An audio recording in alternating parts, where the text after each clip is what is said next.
Good morning. I'm currently in a drive-thru getting a smoothie. So that's what I'm doing. And yeah, just stopped at Dollar Tree, which I think you guys saw. I think that might have been the start of this vlog. I really don't know. But when I stopped at UPS, I'm switching out the rugs that I'm going to do for my office. So I was trying to return my rug, but I didn't read the instructions properly. So I have to go back home and basically wrap it with saran wrap. Plus it also needs a label. So I don't know what I was doing there. But I got some other returns done, and then I returned some ear things, which I don't know if I talked about, but I found mine for my iPhone. So I didn't need the other ones, so I got those returned. I got something for Loki that I didn't end up liking, so returned that. So those were the 2 returns, and then I just need to go back and fix the rug. I got my new rug in for my office, plus my desk. So essentially the room is almost there. I just have to frame some pictures, and then it's basically there. Maybe a couple things like a desk lamp or something like that. But but today I have to work again on my Etsy orders. Like that's all I'm doing today. That's all I did yesterday. That's all I'm doing today. And then yeah, so getting a smoothie now. So I'm gonna put you guys down here while I pull up and pay.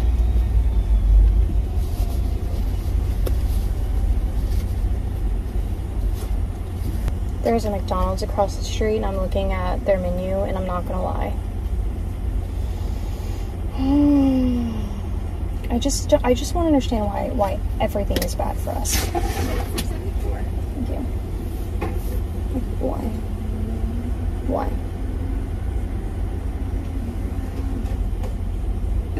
And it's only in the US. Thank you. It's literally only in the US. You go to Europe and you eat pizza and you eat yogurt and you eat ice cream and you eat pasta. You're fine. You come here, you eat the same things. Yes. I'm sorry, is this strawberry banana? Yes. Okay. Sorry, oh, it's okay. Thank you. Okay.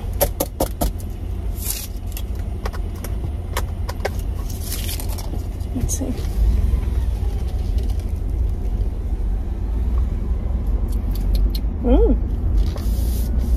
It's really good. It's pretty close to Smoothie King. If not, like, almost a direct match.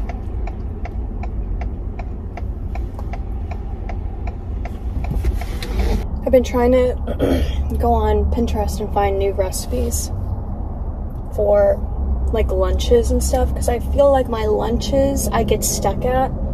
Well, I get stuck at a lot of things. Like, I'm pretty much eating the same things over and over. But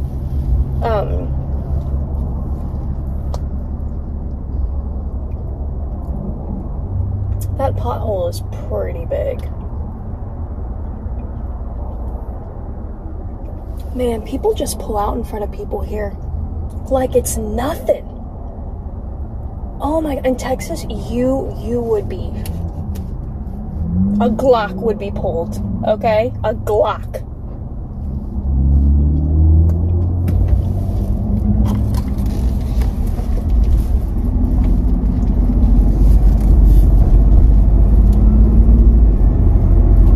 I'm not used to drinking cold things in the morning anymore. Oh, my brain is struggling. Like, the brain freeze hurts. Oh my god.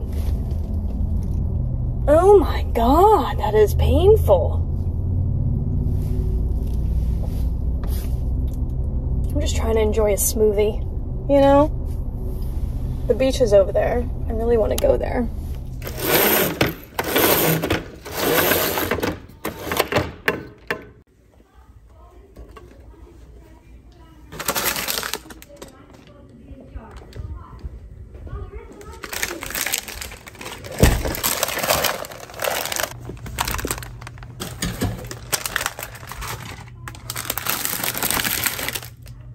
Good morning. I am in the car in my driveway or in my garage. And I have a big package in here. This is the patio furniture that I didn't end up liking, and it's going back. Not the recent one that you saw me set up, but the one before that, the one that just was too low to the ground, the one that was like a day bed. Yeah, I'm gonna go return that, plus I'm going to Dollar Tree. I wanted to go to Tuesday morning, but I don't have time today. So I have somebody coming by the house to get me an estimate on converting the patio to like a sunroom. We'll see.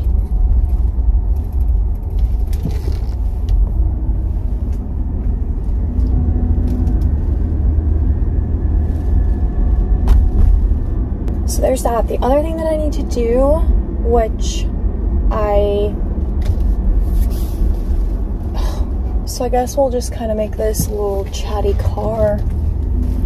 So when, obviously, like, I bought this house sight unseen, and, you know, you rely, obviously, very heavily on your inspector, you know, that you pay for. They do the inspection of the house and they report back, you know, all the things. And the house came back, like, super clean. Yeah, like, super clean. There was he said something about the upstairs AC, but it's because the switch wasn't on or something, so that there was technically nothing wrong with the air conditioning unit, which, yeah, the upstairs AC works perfectly fine. So, you know, when I moved into the house, like, I saw basically, like, that his inspection was pretty flawless, except one little thing.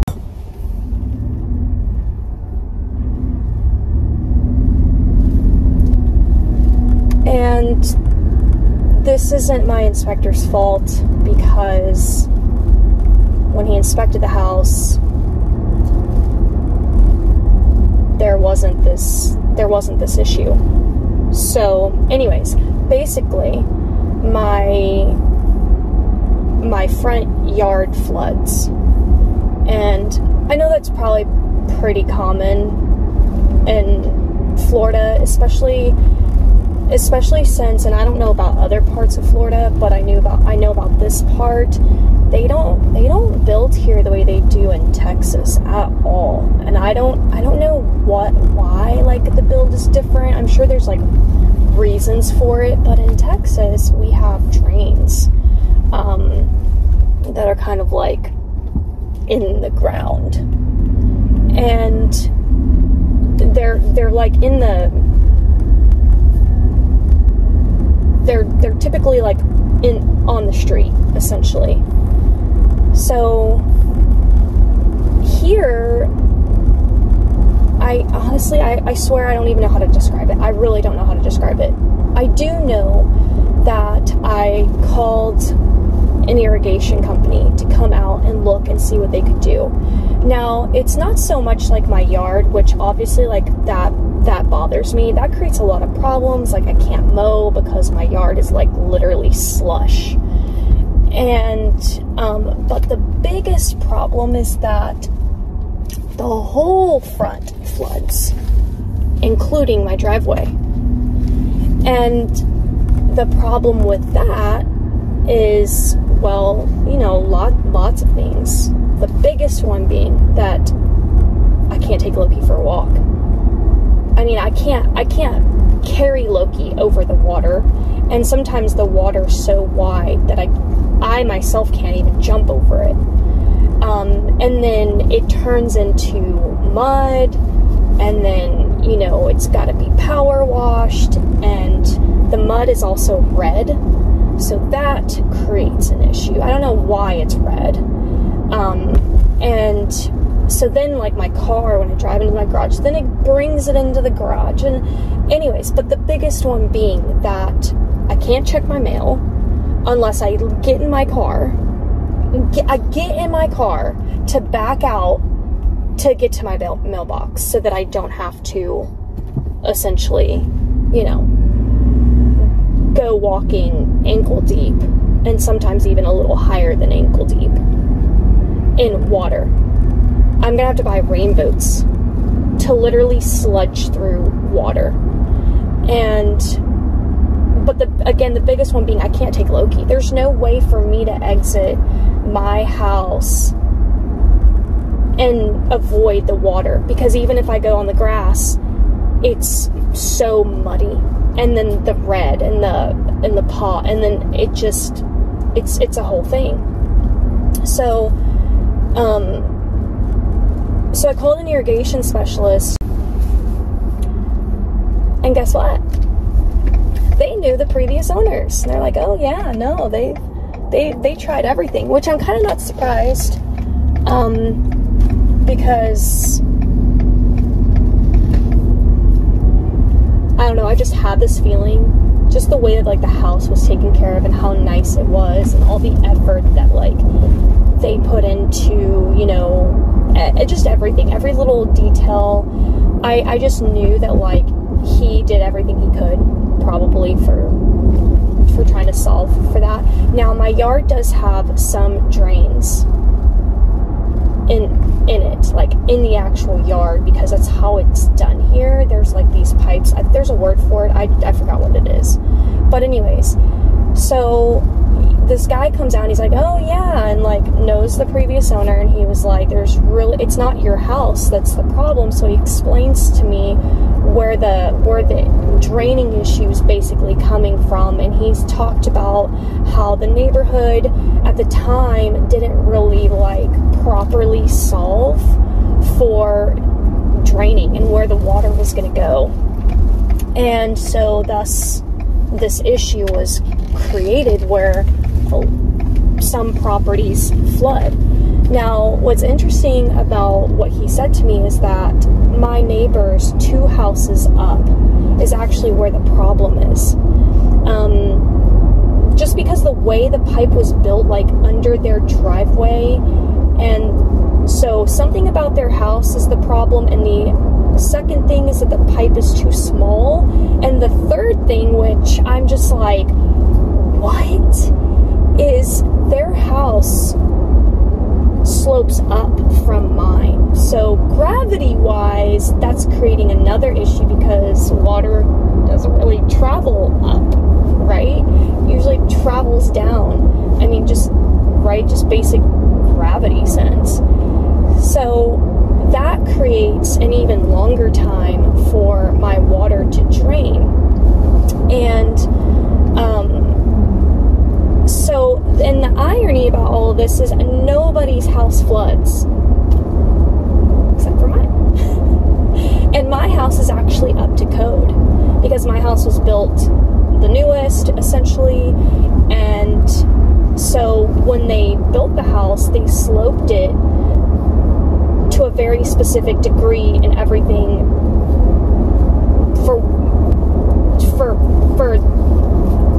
for the water, for how the water was supposed to run, like even the street, they sloped the street or like whatever, okay? So I just find it honestly kind of infuriates me a little bit. I'm like, so my house is up to code, but I'm the one that's getting hit with this, and this all sounds, honestly, like I hate complaining, so, but today I'm gonna allow myself to just like have a human experience, and I'm gonna complain. Like I need to vent this out. And so then they talked about how my neighborhood to kind of, the other problem was that the water has so far to go, essentially, to travel to where it's dumping into, to like some sort of water pond or whatever. Fortunately, that space isn't really that big, so that creates another backup issue, more longer time to drain. So what the neighborhood did to kind of offset this issue was that they bought several empty lots where they've like essentially rerouted some of the drains to go into so the water can go into these empty lots. I'm like, okay, that just sounds very like Band-Aid to me, like slap a Band-Aid on and like that's it. And so the irrigation guy's like, there's really nothing that you can do essentially. Like, we could sit here and you could spend thousands of dollars to add more drains into your yard. He's like, but you share a drain essentially, right? So it's still too small, it's still not properly done, 2 houses down, and I would be left with wasteful money spent essentially. So I said, okay, well, so what's so this is just like, this is it? He's like, well, he was like, you basically call the city and complain. He's like, that's what the previous owner did. He would just call several times, you know, you just basically bug them until they do something about it, because that's the problem lies with the city, not necessarily like the neighborhood. Like, the neighborhood did a favor essentially by buying these empty lots, blah blah blah blah blah. And so the issue is the city, and he said that if they were to ever come out and fix the issue on my street, my house wouldn't even be touched. They wouldn't even have to dig up my house. They wouldn't have to do anything. They would have to basically fix the guy's house that's like 2 houses up from mine, and the house next to him.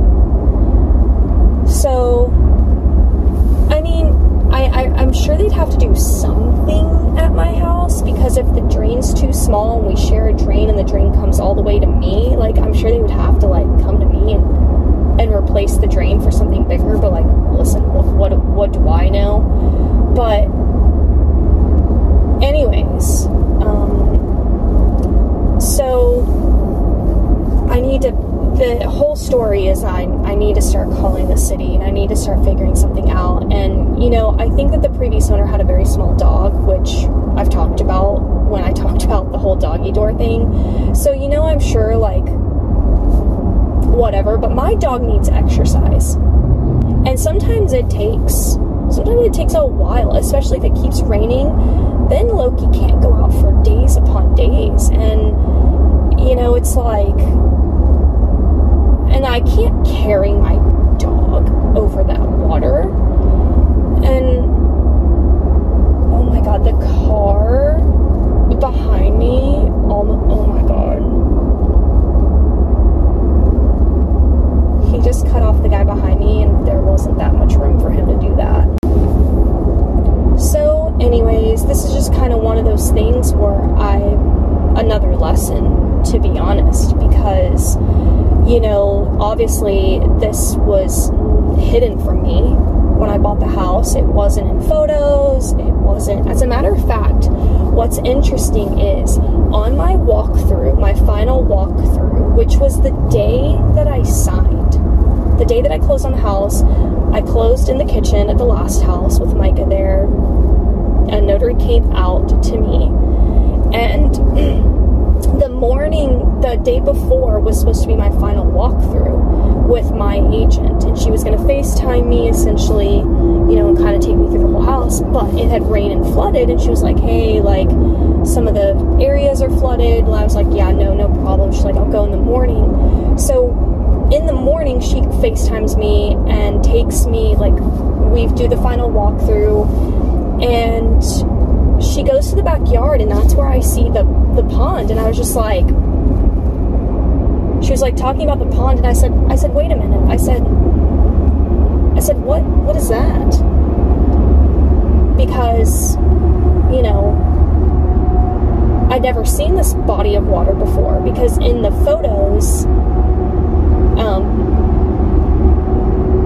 there there was no water. Like, when I looked at the photos, it was all grass. There was, yeah. So she was like, and I could tell that she was kind of panicked in her response, and she was kind of trying to cover it up, and so that bothers me too now, because I didn't know what was going on, but all I knew was, I was like, where'd that water come from? Because in the photos, you can't really see the slope that much, and she was just like, oh, she was like, you know, it's just when it rains, whatever.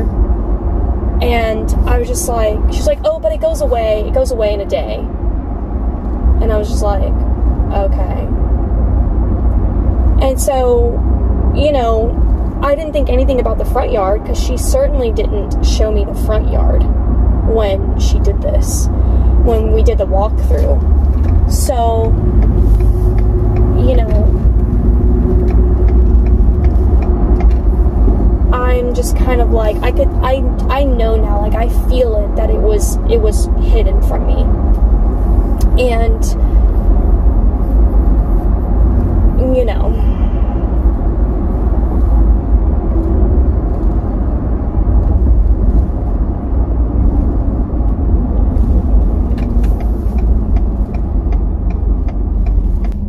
so there's that. If anyone has any, like, recommendations, if you've gone through anything like this, I don't know, let me know. So, yeah. That's basically, and of course, so the point is that it rained again, and you guys, I had to take my trash cans out, and there was no, and in that instance, with a trash can, I mean, I'm sure I could have, like, gotten in my car and held the trash, or, like, pulled the trash can with the window, but, like, you know, I wasn't gonna go through all that, like, so I had to pull my trash cans through the water, and I have no rain boots right now. None. And the water, it was so disgusting. I had to put on an old pair of shoes, and it was just, my whole foot was soaked, because there's no way but to go through this flood in front of my house. And the other thing, though, that I'm just like, I don't know. So anyways, so I had to pull my trash cans. Then I had some extra things that needed to go into the trash can, and I got in my car. I got in my car later, and I just backed out of my driveway over the flood, and then stepped out and put stuff in the trash can.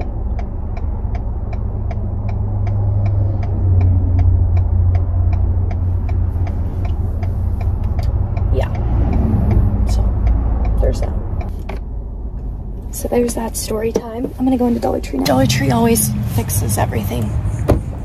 Let's go get in my therapy. Can smell Starbucks. Look at that.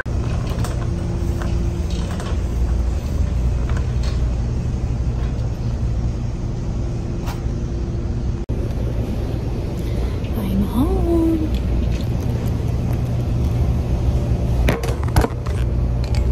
Honey, I'm home. I'm gonna get some of these. That's for sure.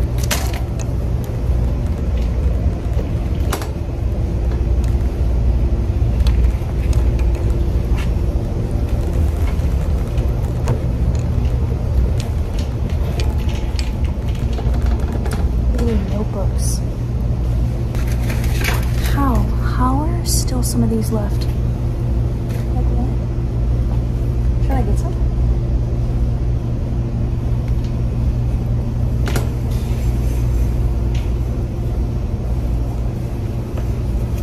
These little crayon boxes are adorable.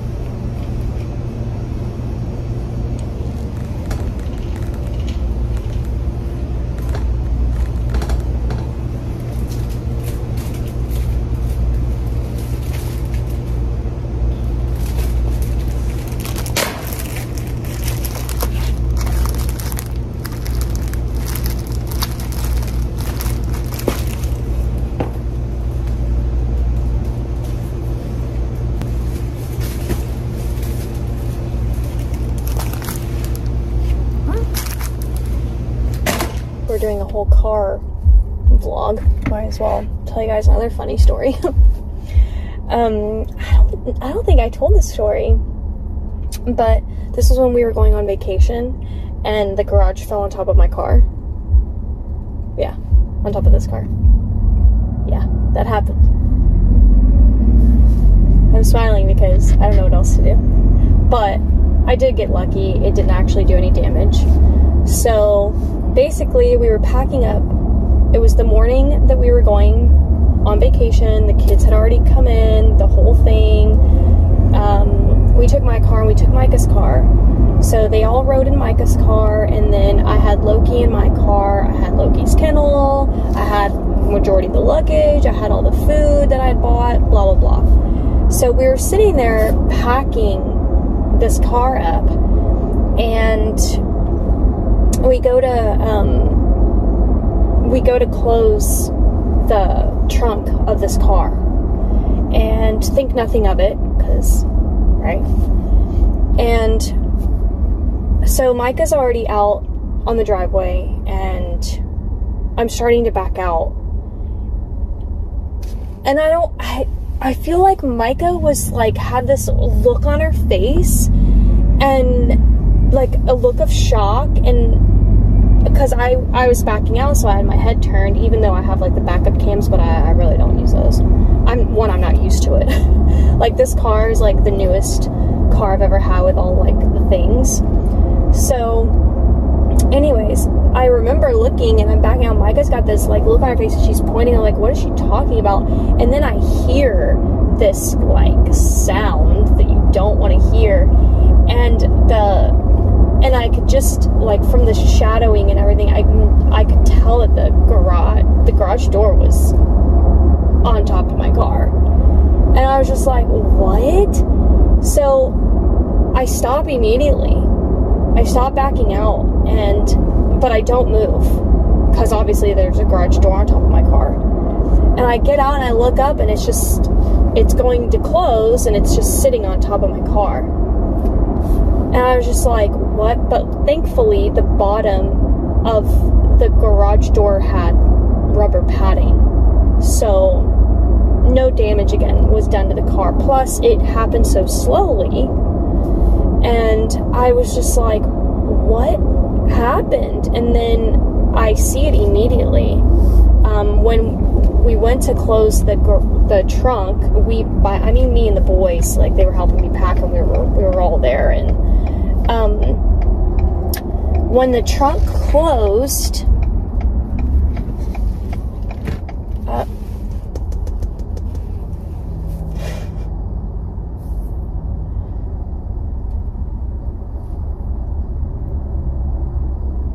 this lady's like going the wrong way. She like almost hit me head on.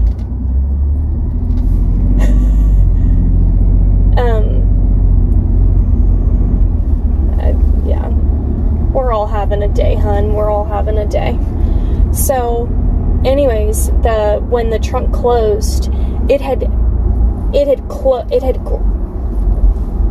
there's a string that's attached to like your garage, and my string had a clip at the end of it, and so this clip was caught in the door of my trunk, and we didn't notice it because the string hangs so low that it touches the top of my car. And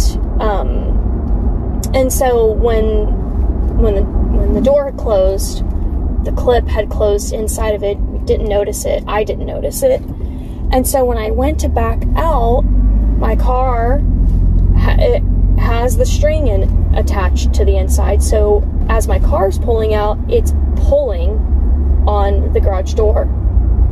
And so the garage door, the reason why it went so slowly was because my car was moving slowly. So my car was pulling the garage door down at the speed of which I was backing out. So, you know, it didn't just like fall and all of that. And so then get out, and I have the boys hold the garage door, because I tried pushing the button of the garage to see if it would go up, and it wasn't. The automatic opener was not working. Like, none of the buttons were working because the automatic thing had stopped. So now the garage door is basically in manual mode. So I had the boys go out there, hold the garage up, push it up, while I backed out of the garage so I could get the car and the garage door apart from each other. So once we did that, we pulled the garage door down, and I'm trying to figure out, I'm like, what? I didn't know what to do. And then I remembered that, obviously, garage doors can be manual. So we just closed it, did the manual lock on it, because as many times as I pushed the button, it wasn't opening or closing. Like, you could hear the click. And so I was just like, oh my God, like, what happened? But I was just like, you know what? I'm in vacation mode. I will figure this out when I get home. So that's how we started the trip, with the garage door falling on top of my car.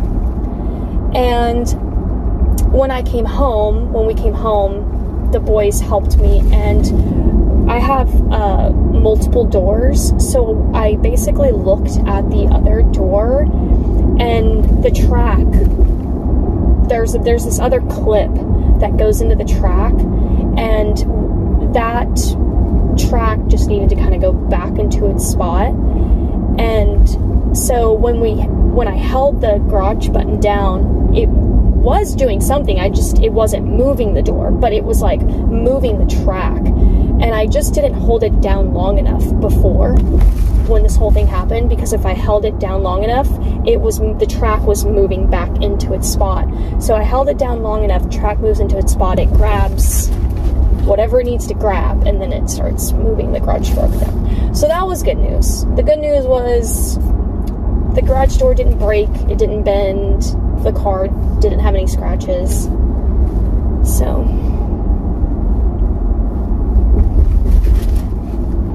there's that. Anyhow,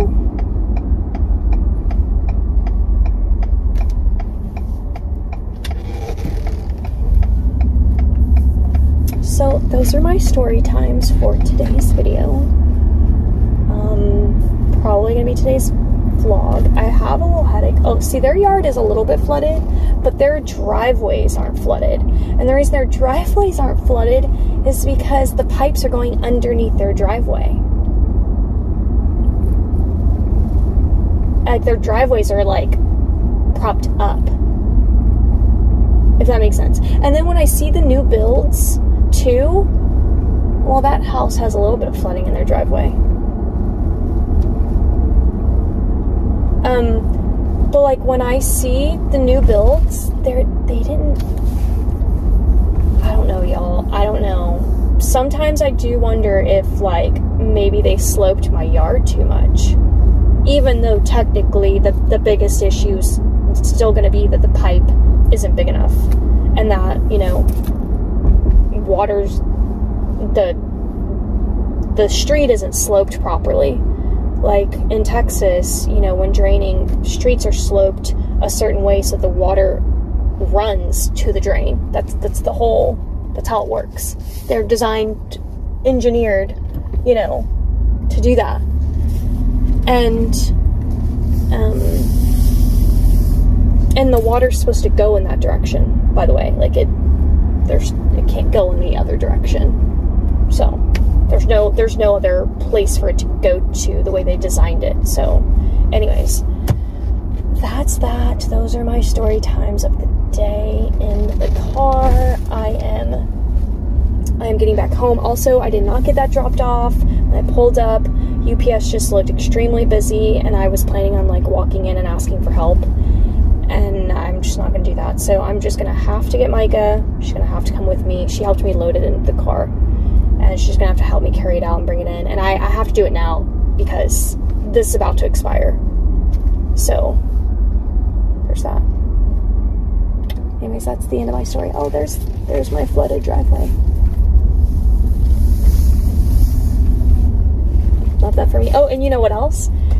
It attracts wasps, because wasps like water. I just rolled over it, so I can't wait to bring all that red mud into my